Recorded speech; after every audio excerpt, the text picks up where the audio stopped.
Hoy en el tiempo para la Crónica Negra vamos a quedarnos en España. Durante la próxima hora vamos a repasar los asesinatos más mediáticos que han tenido como escenario algún punto de nuestro país. Sucesos que están en la memoria de todos, porque han ocurrido en la historia reciente de España.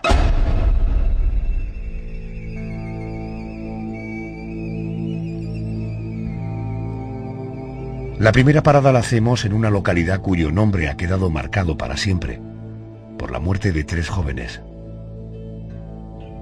El crimen de Alcácer. En medio de una gran emoción, miles de personas asisten al entierro de las niñas de Alcácer. Hace poco menos de una hora, Alcácer despedía emotivamente a Miriam, a Toñi y a Desiree.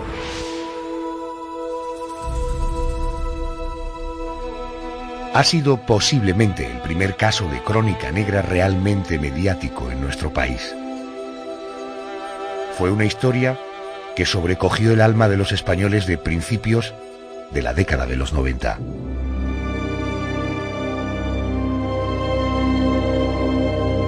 El 13 de noviembre de 1992, 3 niñas, Miriam, Toñi y Desiree, de 14 y 15 años, desaparecieron en el municipio valenciano de Alcácer, cuando para dirigirse al cercano pueblo de Picassent, en el que pensaban acudir a una discoteca, decidieron hacer autostop.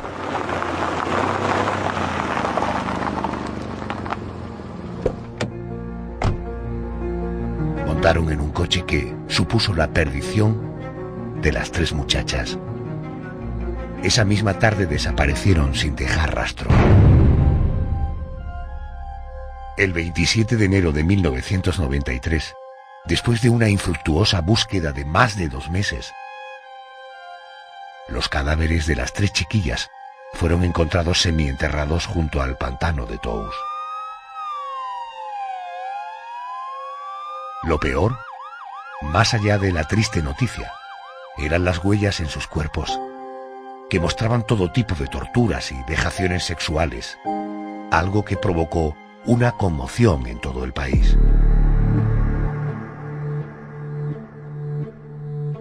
Dos sospechosos fueron puestos en el punto de mira: Antonio Anglés y Miguel Ricard. El primero, tras ser localizado, logró huir. Desde entonces no se sabe nada de él. El otro, Miguel Ricard, fue detenido y juzgado, siendo condenado a 170 años de prisión, aunque la derogación de la doctrina Parot lo puso en la calle hace 2 años. El conocido como caso Alcácer sigue estando en la actualidad rodeado de incógnitas y de polémicas.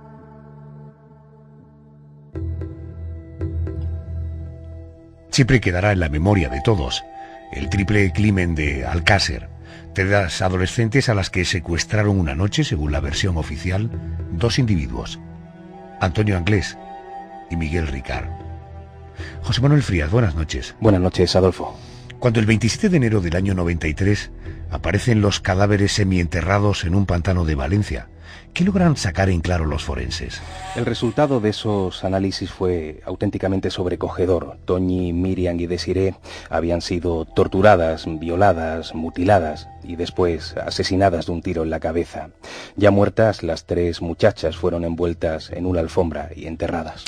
Hay que recordar que el padre de una de las víctimas, concretamente el padre de Miriam, Fernando García, no se creyó la versión oficial y aportó una tesis paralela que le llevó incluso a ser condenado por calumnias, ¿verdad? Sí, Fernando aseguraba que existieron deficiencias en la investigación y en el análisis de las pruebas. Incluso apuntó a que la Guardia Civil había trucado las fotografías de los cadáveres. Y todo ello, en teoría, para ocultar la culpabilidad de importantes empresarios, incluso de políticos que habrían estado tras ese crimen. O sea, Anglés y Ricard habrían sido solamente la mano de obra para secuestrar y para torturar hasta la muerte a las niñas, mientras esas escenas eran grabadas para convertirse en el espectáculo morboso de gente adinerada, lo que se conoce como snuff movies.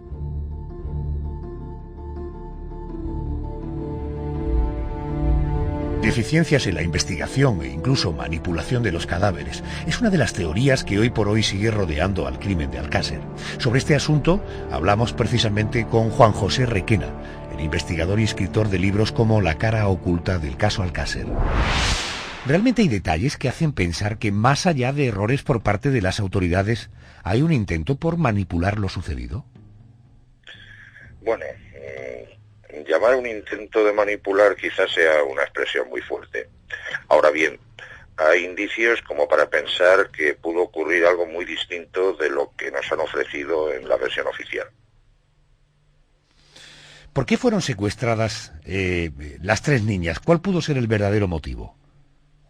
Bueno, la hipótesis que yo siempre he defendido es que las niñas fueron engañadas, no raptadas, engañadas, y llevadas a una especie de fiesta sexual, de estas que por lo visto tenía mucho auge por aquel entonces en la Comunidad Valenciana y en algunos otros lugares. ¿Qué pinta en todo esto Antonio Anglés y dónde, en tu opinión, podría estar actualmente? Bueno, Antonio Anglés era uno de los colaboradores habituales, un traficante, un camello de poca monta, al servicio de personas que se dedicaban al tráfico de estupefacientes, pero del más alto nivel. Y según mi opinión, Antonio Anglés está muerto. Naturalmente no se pueden dar nombres concretos, pero ¿podrían estar detrás de esta historia, a modo de mano negra, gente poderosa? Hombre, indudablemente, vamos a ver, el ser humano tiene sus perversiones, y que una persona sea poderosa, hablamos económica o socialmente, no implica que tenga una conducta inmaculada. Hay veces que hay unos vicios, unas perversiones, sobre todo proclives en gente que prácticamente lo tiene todo, lo ha conseguido todo, y este realmente es el fin de esta hipótesis, ¿no? Hay señores que tienen ese tipo de diversión, les gustan esas perversiones, y hay otros que se la procuran previo pago de una suculenta cantidad de dinero. Juan José, ¿ha recibido amenazas debido a sus investigaciones y a la publicación de este libro, La cara oculta del caso Alcácer? No, directamente amenazas no, nos han molestado en alguna ocasión, en un par de ocasiones, y la mayor molestia muchas veces llega desde las redes sociales, cuando hay personas desde las que acusan, no sé, personas que son aspirantes al Pulitzer de la majadería, acusan de que el CNI te está dando cobertura, otros que se esconden detrás de un perfil, que lo único que investigan son las baldosas y los metros cuadrados del salón de su casa, y que, bueno, rajan de forma misericordia, pero curiosamente utilizan y se nutren de material pertenecientes a alguna de esas personas de las que están rajando, y luego no tienen ni la dignidad ni el señorío de reconocer que del malo malísimo, del lego leguísimo, están utilizando un material. ¿Algún día nos enteraremos qué ocurrió en realidad? Yo pienso que sí, es cuestión de tiempo. Aquí lo que ocurre es que mucha gente confunde que un caso, un proceso, un episodio, puede haber prescrito judicialmente, pero la reputación de ciertos señores no prescribe, porque tienen un estatus social, y eso no prescribe nunca. Y ahí realmente es donde radica el problema. Hemos dicho que no vamos a dar nombres. Tú, cuando haces esas afirmaciones, en tu mente, en tu cabeza, ¿tienes algunos nombres claros? Pues algunos nombres tengo claros. Lo que pasa es que no soy tan estúpido de pillarme los dedos y meterme en procesos judiciales, porque ya he visto lo que ocurrió, sin ir más lejos, con don Fernando García y con don Juan Ignacio Blanco. Si esos nombres se pudieran verbalizar, prácticamente a la totalidad de la audiencia les sonarían. Pues algunos de ellos probablemente sí. De todas. Señor Requena, Juanjo, gracias por atenderme. Un abrazo, buenas noches. Buenas noches, sí, un placer.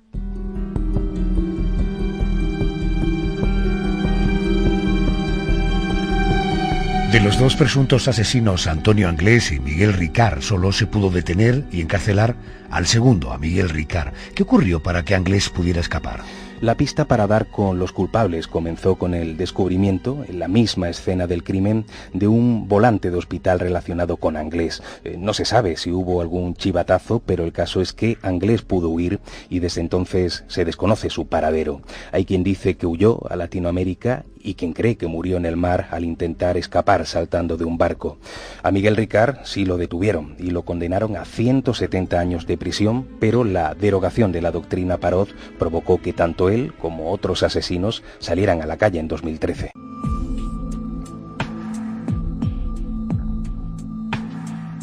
Del crimen de Alcácer a otro no menos mediático: la muerte de Rocío Bannikov. Dolores Vázquez, que había sido condenada por el asesinato, quedó libre cuando el asesinato de otra joven llevó a los investigadores hasta el británico Tony Alexander King.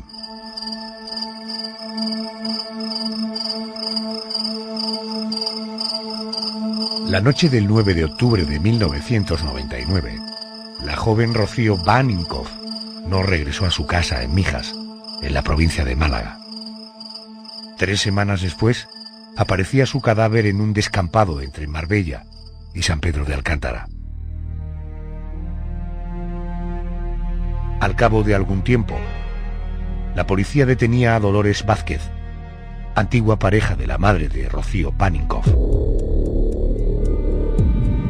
Pasó el tiempo y el 14 de agosto de 2003, como si se repitiera de algún modo la macabra historia, Sonia Caravantes, una muchacha del municipio malagueño de Coín, desaparecía sin dejar rastro. Su cadáver sería encontrado 5 días después en un monte del pueblo de Monda. La sorpresa llegó cuando se introdujo en la base de datos policial el ADN encontrado en el cuerpo de Sonia. ADN de la persona que la había agredido. Las alarmas saltaron cuando se comprobó que el perfil biológico era idéntico al de una colilla encontrada junto al cuerpo de Rocío 4 años antes. Es decir, se situaba un mismo agresor en los 2 escenarios, exculpando a Dolores Vázquez, que permanecía en prisión desde 1999. Esta pista condujo al verdadero asesino, el británico Tony Alexander King, llegado a España tras pasar varios años en una cárcel de su país por haber estrangulado a 5 mujeres en la localidad de Holloway. En la actualidad, Tony King cumple condena de prisión por los asesinatos de Rocío Bannikov y de Sonia Caravantes, aunque son varias las incógnitas que aún se ciernen sobre el doble crimen.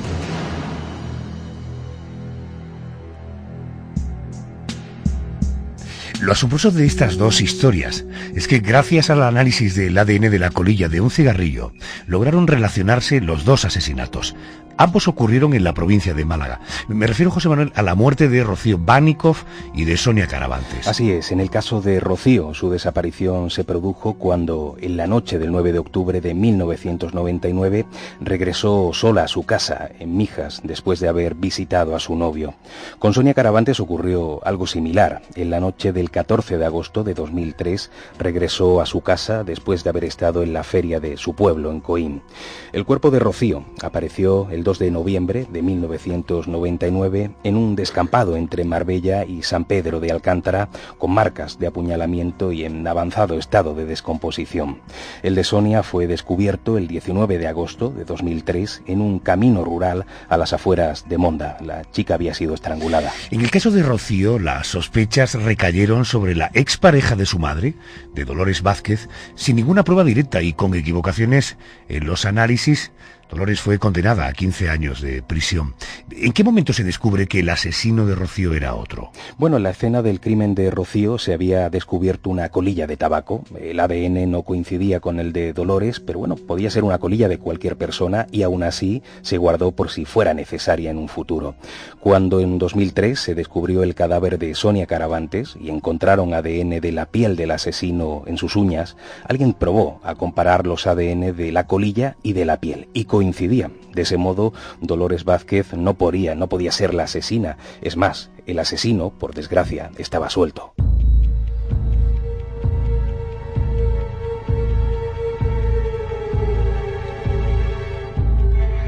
abuela es pareja de un británico afincado en España, quien al ver las noticias alertó a la policía poniendo a Tony King en la diana.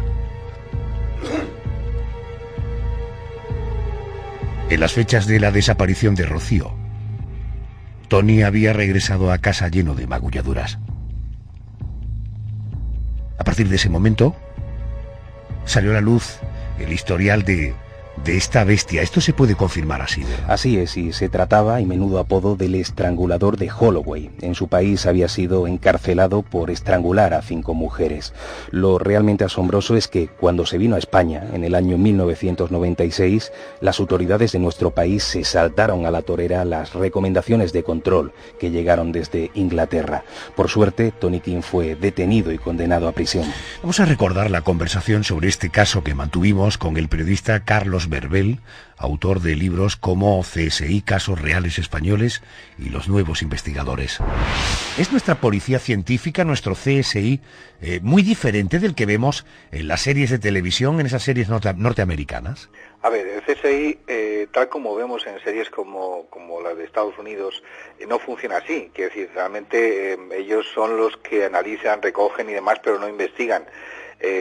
Esto se debió en gran parte a que cuando se desarrolló la serie esta, se partió una ciudad muy pequeña como Las Vegas, en las cuales pues los tipos de policía científica pues se llevaban muy bien con la policía judicial, con los investigadores, y les dejaban que se metieran en eso. Entonces, a partir de ahí se creó un formato de policía científico e investigador que pocas veces se da. Se ha dado, por ejemplo, en Granada o en ciudades pequeñas, pero normalmente los policías científicos suelen recoger las pruebas, analizarlas y luego someterlas al dictamen de lo que diga la policía judicial, los investigadores, que son los que al final llevan todo al puerto final. Uh-huh.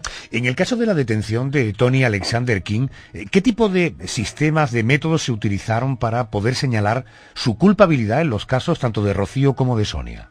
Bueno, fueron los restos genéticos. Yo me acuerdo que estaba terminando mi libro, el CSI, Casos Reales Españoles, y estaba justamente en la Policía Científica, en la sede central de Policía Científica, Comisaría General de Policía Científica de Madrid, y trajeron la parte de atrás del coche con restos y demás. Bueno, fue principalmente genético todo.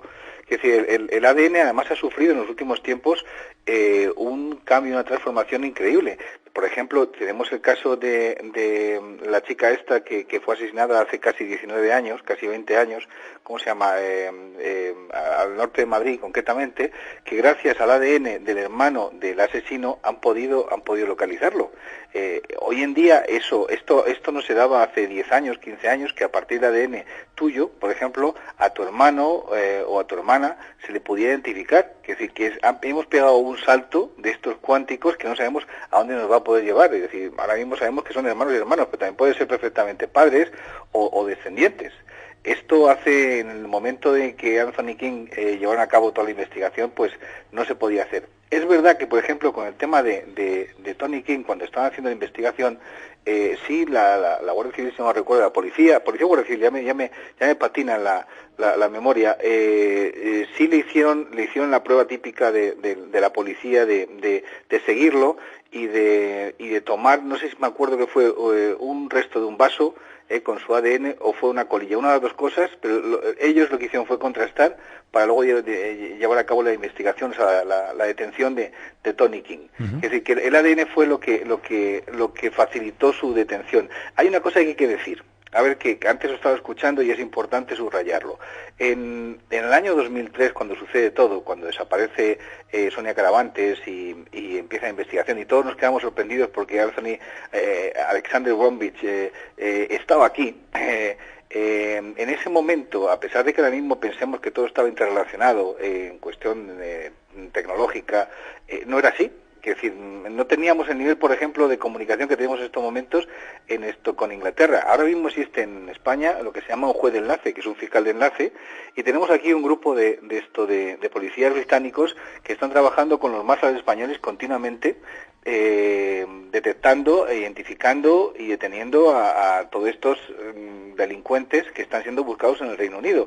Es decir, para que nuestros oyentes se hagan a la idea de que esto ya no es el viejo oeste o el salvaje oeste como ocurrió en el año 2003. Ahora mismo están mucho más controlados. Yo creo que ahora mismo el tema de Tony Alexander King vamos, ni de lejos se podía producir. Claro, es increíble. Tampoco hace tanto tiempo, hablas del año 2003. Fíjate ahora con tema del asunto del terrorismo yihadista, cómo se habla de la interconexión, del que fluya la información, lo trascendental que él, hasta el punto de que en el año 2003 un pájaro, un sujeto como este, podía acampar por nuestro país sin que tuviéramos ni idea de que teníamos a un depredador por las calles. Por cierto, una cosa, Carlos, me interesa mucho tu opinión. Durante el juicio a Dolores Vázquez, siempre hubo un extraordinario debate entre los que pensaban que era inocente o culpable. ¿Tú das crédito a la visión esta conspiranoica de King, en la que también estaría implicada, según su versión, la ahora exculpada Dolores Vázquez? A ver, yo he hablado con unos y con otros, tengo buenos amigos en los abogados que estuvieron en la acusación particular y en la acusación popular también, y hay dudas vamos a ver, hay una cosa, Dolores Vázquez habla inglés perfectamente, por lo tanto, y Tony Alexander King no hablaba ni papa español. Era bastante cortito, a él a este hombre lo que le ponía evidentemente era lo que le ponía, era la crueldad y el llevar a cabo pues la muerte, era su forma de excitarse. A ver, en el juicio que le hacen a Tony Alexander King, por 7 votos a favor y 2 en contra, el jurado popular dictamina que tuvo que actuar con cómplices. Y también en el juicio que le hacen a Dolores Vázquez, también se concluye con lo mismo, es decir, que no pudo hacerlo sola, o en el momento en que la condenaron, en el juicio que la condenaron, dijeron que no pudo hacerlo sola, y en el juicio justamente de Alexander King también dicen que no pudo hacerlo solo.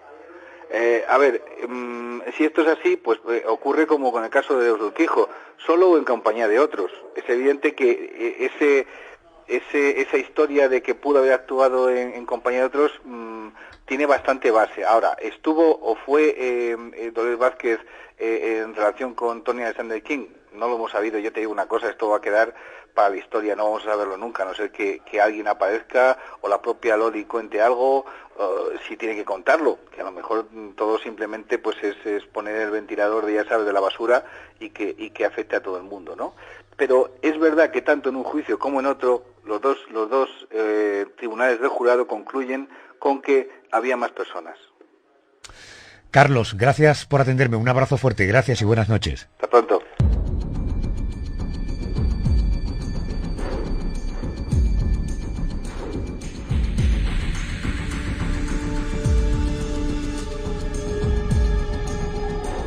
No dejamos Andalucía.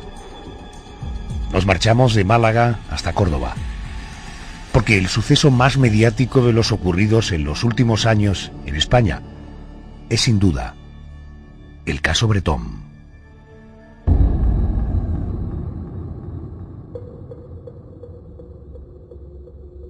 Hay situaciones que engañan. Y el caso que esta noche nos ocupa es una de ellas. La tarde del 8 de octubre del año 2011, un aparentemente desesperado padre llamaba para denunciar la desaparición de sus 2 hijos, Ruth y José, al parecer perdidos en un parque cordobés en un descuido. Emergencia 112 Andalucía, dígame. Sí, mira, estoy en Córdoba capital, quería denunciar que no encuentro a mi hijo, uno de 2 años y otro de 6, aquí en el parque que hay enfrente de la ciudad de los niños. ¿Qué ocurre con los menores? Que no los encuentro. Que los ha perdido, ¿de acuerdo? Es usted el padre, ¿no? Exactamente. ¿Qué tienen? ¿Qué edades tienen? El niño tiene 2 años, la niña 6. 2 y 6 años, ¿no? Sí. Y 6 años, ¿de acuerdo? ¿Cómo se llaman? José y Ruth. Así comenzó el caso Bretón. Un expediente que terminó con aquel aparentemente desesperado padre en la cárcel por un delito de parricidio. Como se demostró meses después, José Bretón, con total premeditación y sin piedad alguna, narcotizó a sus 2 hijos de 6 y 2 años y los carbonizó en un improvisado crematorio en su propia finca. José Bretón terminó entre rejas después de un mediático juicio con jurado popular en el que el parricida se mostró en ocasiones frío y arrogante, pero siempre, a pesar de las evidencias, manteniendo la tesis de su inocencia.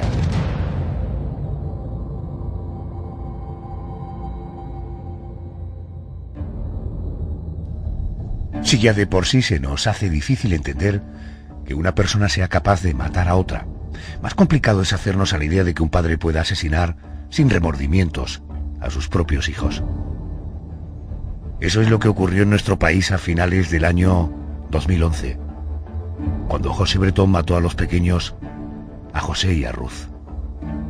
José Manuel, ¿cuáles son las claves de esta historia? Digamos que tiene un cierto trasfondo de violencia machista. La esposa de José, Ruth, estaba tramitando el divorcio y él decidió vengarse de ella privándole de la vida de sus hijos, a pesar de que él era el padre de las criaturas. Aunque de cara a las autoridades, en un primer momento aseguró que los niños se habían perdido en un parque de la capital cordobesa, en realidad los había llevado a una finca familiar y los había drogado con pastillas para luego incinerarlos, quizá vivos, en un horno realizado de manera casera. Tengo entendido, recuerdo que la coartada inicial de Bretón no pudo sostenerse mucho tiempo. Muy poco, ya de por sí la llamada que realizó José Bretón a los servicios de emergencia y que hemos escuchado fue bastante extraña. O sea, parece cambiar de registro a cada rato. En un momento está preocupado y casi al instante lo vemos completamente tranquilo. Pero cuando se analizaron las grabaciones de las cámaras del parque, solamente se vio a José Bretón paseando por allí. O sea, los niños no estaban con él en ningún momento. Y en el estudio de las ubicaciones GPS de su móvil lo situaron en la finca cuando dijo que estaba a las afueras del parque cordobés.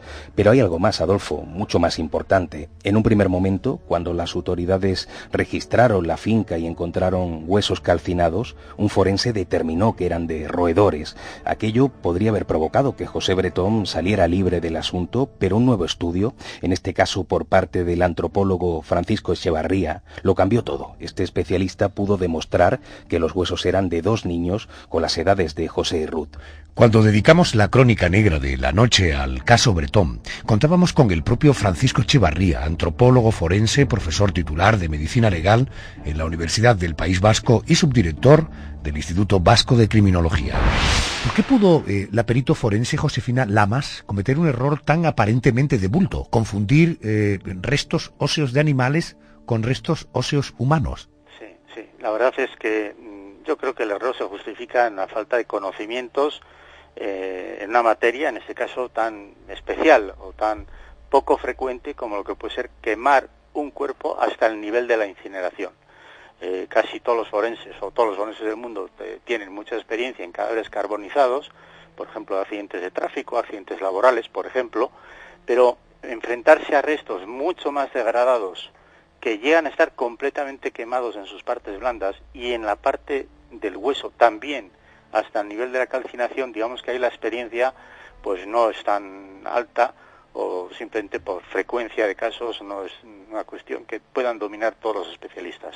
Permíteme una pregunta porque, claro, los que nos sentamos aquí, José Manuel, usted y yo, estamos documentados en el asunto. Por supuesto, usted tiene todos los detalles, todos los matices, pero puede haber oyentes que no entiendan si a priori el primer estudio de los restos óseos parecía correcto, ¿por qué se realiza un segundo análisis?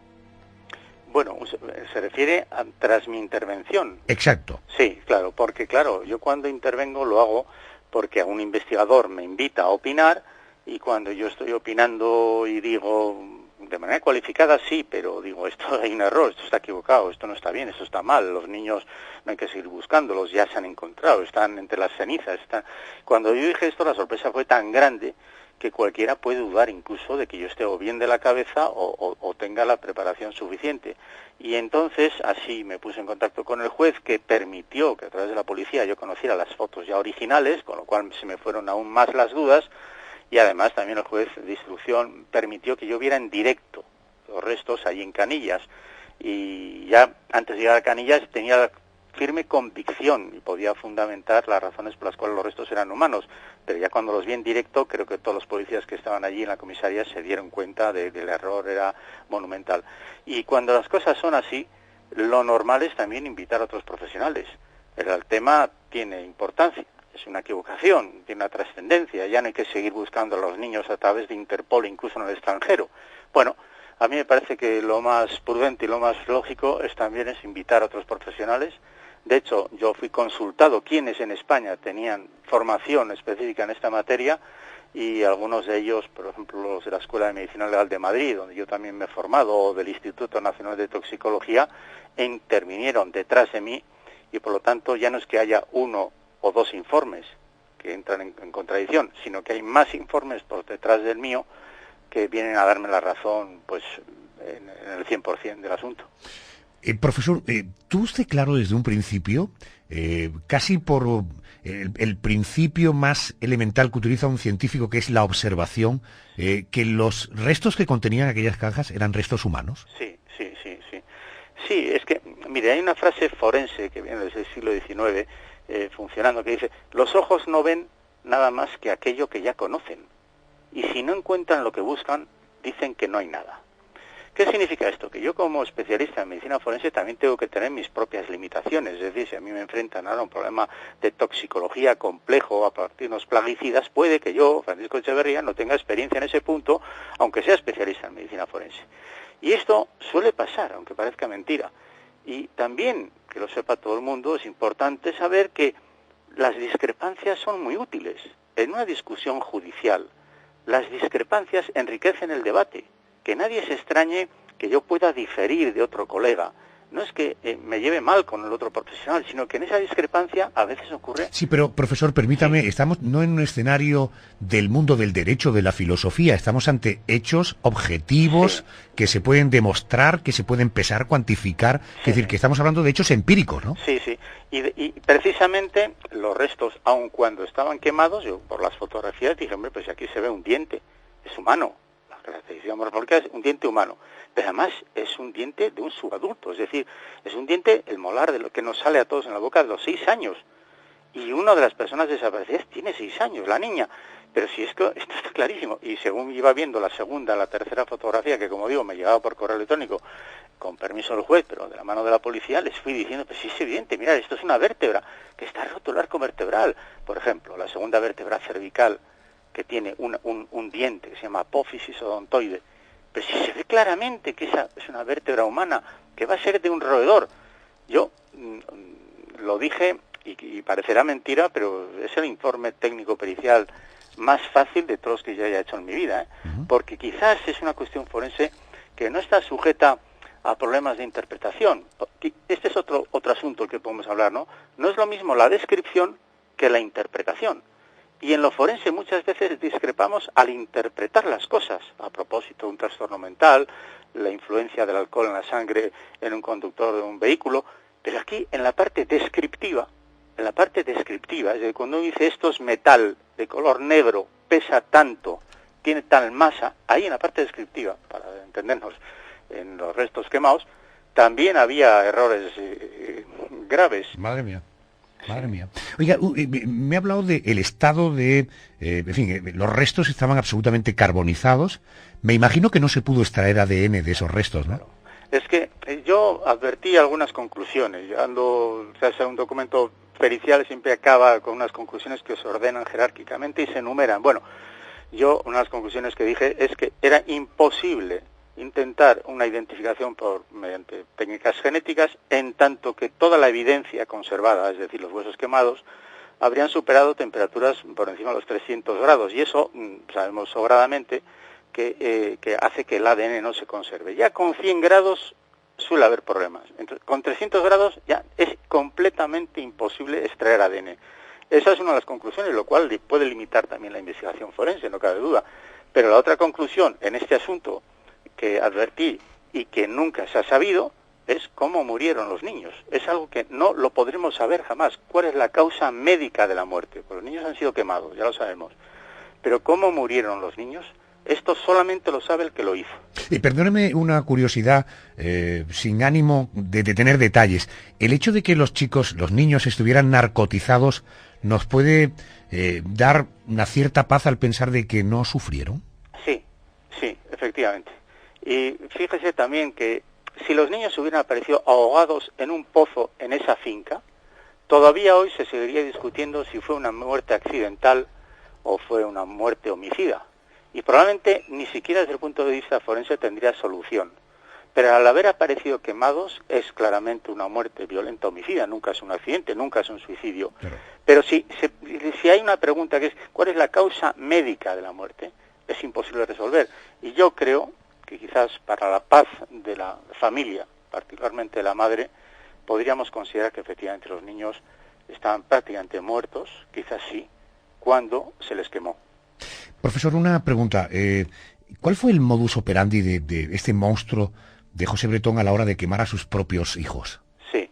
Bueno, esto es una cuestión que se reconstruye, afortunadamente, con el buen trabajo policial, todo hay que decirlo, porque la policía judicial y la policía científica de Córdoba hicieron un magnífico trabajo.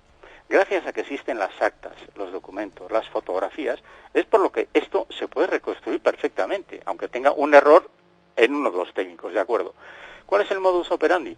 Pues efectivamente, allí había leña de sobra, una leña bien seca, una leña para quemar no en un horno, sino en una calefacción importante, que se colocaría como si fuera una pira funeraria, como se hace en la India, con una altura que podía haber sido tranquilamente de más de medio metro de altura, contra una mesa metálica que hace un poco de sujeción y de pantalla, una mesa metálica que está doblada. Casi que aumenta también la temperatura, ¿no? Claro, que concentra la temperatura. Es muy importante el tiempo de combustión de esa madera y la elevación de la temperatura y que esté todo concentrado. Y sobre las patas de la mesa, que por cierto no solamente son las patas, sino que tiene unas varillas en la parte baja, ahí uno puede colocar pues los cuerpos pequeños, 2 y 6 años. Y además, de por medio hay más de 160 litros de gasoil. Quizás es la razón por la cual el humo se vio a 30 kilómetros de distancia. Es decir, uno hace la pira, coloca los cuerpos, rocía todo aquello con gasoil, y lo razonable es que eso esté ardiendo varias horas, y que el nivel de combustión es elevadísimo, concentrado. Y alguien ha dicho, ¿es imposible quemar un cadáver así? No, es perfectamente posible, porque pruebas de ese tipo pues ya se han hecho alguna vez, no, naturalmente no con seres humanos.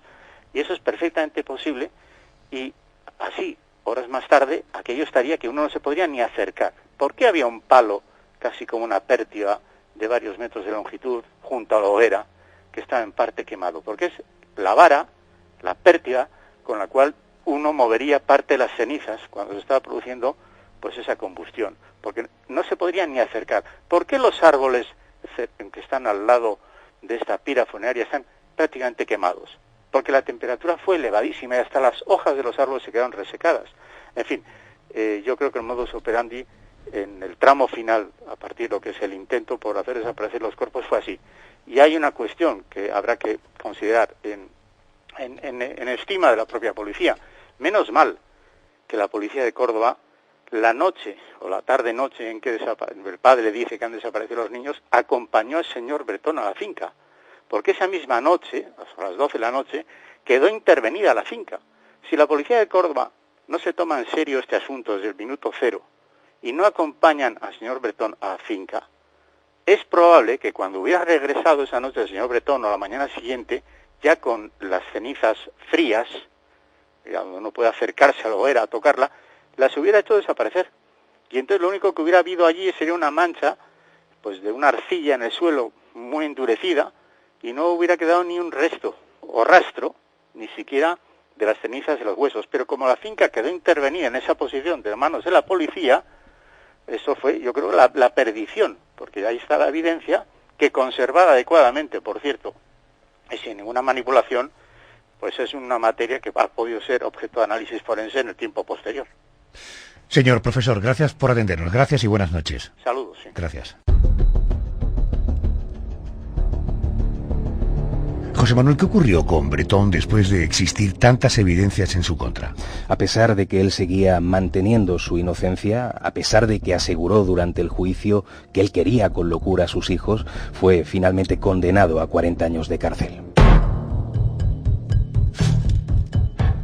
En este repaso por los casos de la crónica negra española de los últimos tiempos, la siguiente parada nos lleva hasta José Antonio Rodríguez Vega, conocido como el Mataviejas. Era un hombre de aspecto galante, con un rostro casi bondadoso que despertaba en los demás un sentimiento de amistad. Parecía, sin duda, un ciudadano modelo.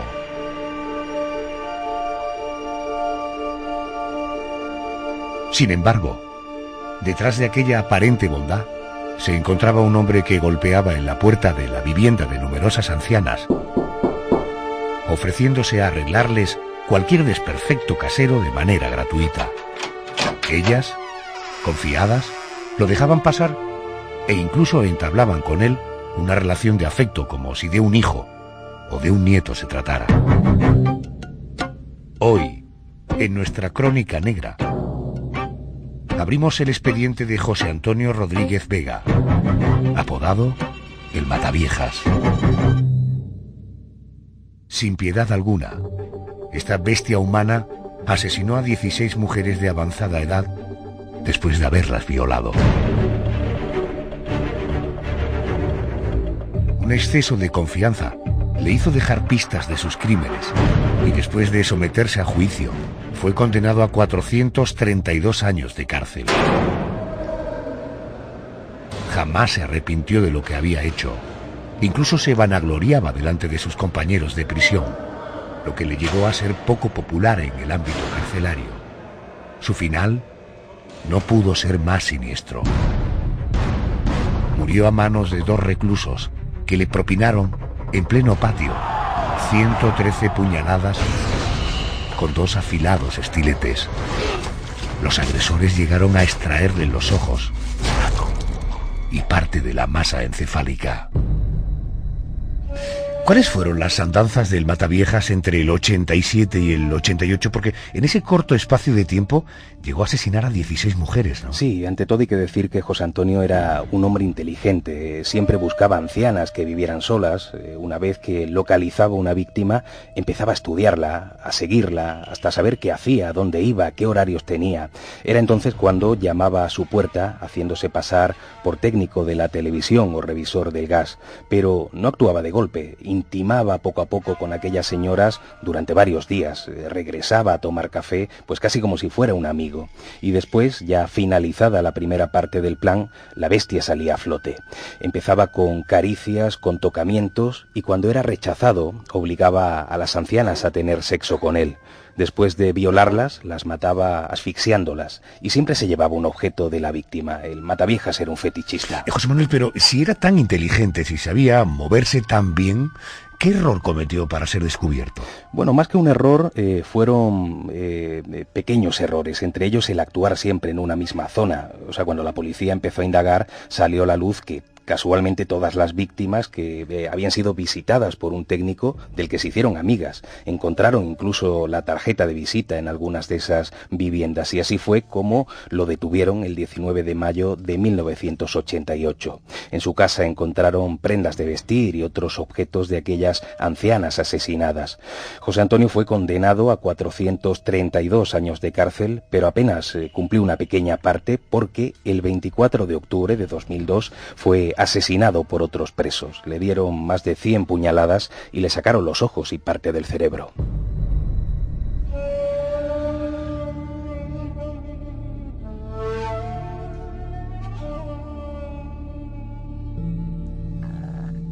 En la siguiente historia que vamos a recordar, la clave está en la obsesión por los videojuegos del protagonista del asesino de la katana.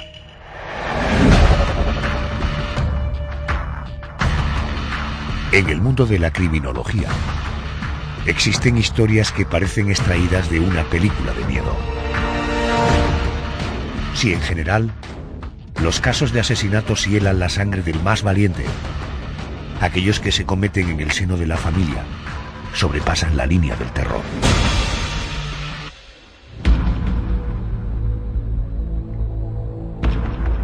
Un chico de 16 años se aficiona a los videojuegos, sintiéndose casi la encarnación en la realidad de uno de los personajes de la pantalla de su ordenador. Por aquel entonces, recibe como regalo una katana, una espada samurái. Poco tiempo después, su inadaptación, sus deseos de huir, de empezar de cero, le empujan a cometer una auténtica aberración.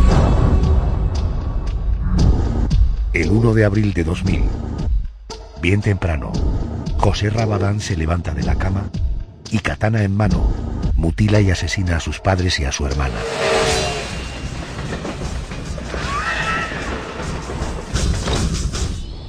Como si no hubiera pasado nada, como si se tratara de un día como otro, el joven asesino se marcha de casa para comenzar un nuevo día.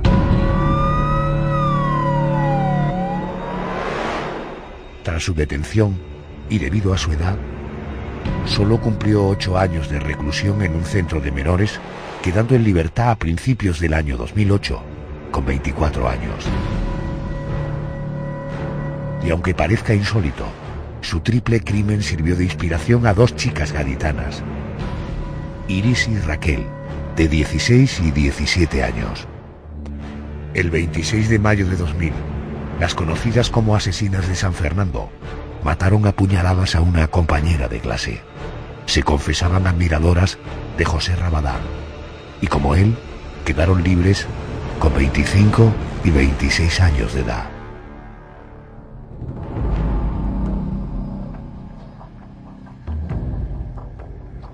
Esta historia es especialmente preocupante porque demuestra que algunos adolescentes, si no reciben la atención indicada y si se dejan llevar por una fantasía desbordante y obsesiva, pueden cometer actos absolutamente horribles, tan espantosos como los asesinatos de José Rabadán. Este adolescente que a los 16 años mató a sus padres y a su hermana usando una katana, porque así se sentía encarnado en el personaje de un videojuego. ¿Qué ocurrió aquel 1 de abril del año 2000? José Rabadán acudió a la habitación de sus padres a eso de las 7 de la mañana con la katana afilada en la mano. Empezó golpeando a su padre, a Rafael. Primero le amputó 3 dedos, pero finalmente terminó con su vida a base de golpes y cuchilladas, una de ellas en el cuello, que provocó que se desangrara. Algo después incluso lo decapitaría. La madre murió de la misma manera, pero quizá no se pudo defender apenas porque las autoridades no encontraron signos de lucha en su cuerpo. No contento con eso, Rabadán fue a la habitación de su hermana pequeña, una niña de 9 años simplemente, que tenía síndrome de Down, y la asesinó dándole cuchilladas en el cuello con aquella misma katana.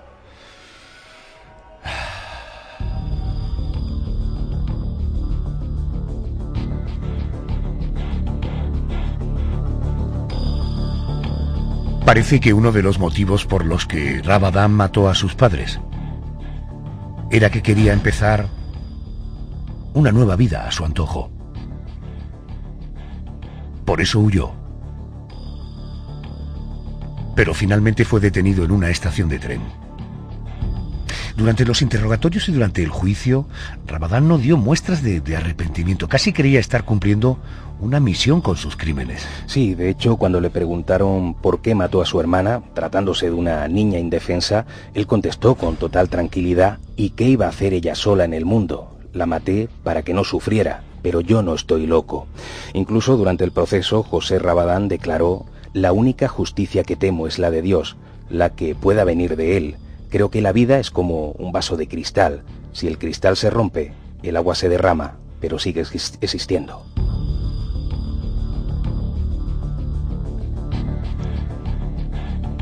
Al ser menor de edad, José Rabadán fue condenado únicamente a 8 años en un internado de menores. Incluso llegó a cobrar una pensión por ser huérfano, a pesar de que él mismo mató a sus padres.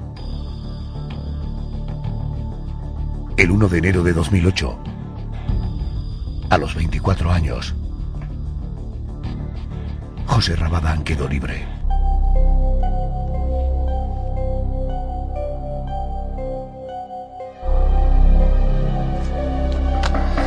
José Manuel, gracias. Nos encontramos la próxima semana. Gracias, buenas noches.